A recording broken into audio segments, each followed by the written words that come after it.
Donald Trump announced a temporary travel ban from a number of countries around the world, mainly in the Middle East and Africa.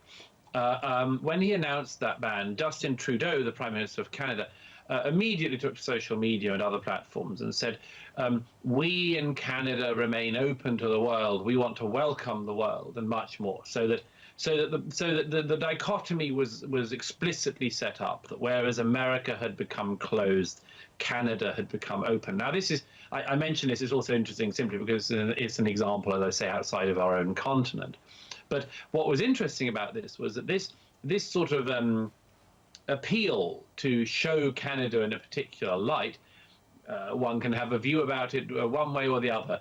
But what's interesting is that, of course, in the coronavirus crisis, Canada has indeed closed its borders. It has made it clear that no non-Canadians will be coming into Canada. Now, this is absolutely fascinating because it is a demonstration of the fact that for Canada, the immigration crises of recent years that rocked our own continent were not significant enough to change the Canadian government's attitudes about that issue. Indeed, it saw an opportunity to present itself as a different type of country, or indeed a sort of better type of country than the others by its stance. Whereas the coronavirus crisis of our own year has made it absolutely have to carry out urgent remedial action of the kind that it criticized European states for carrying out in 2015. So what I think is interesting, it's a long answer to your question, but it's a very interesting issue, this.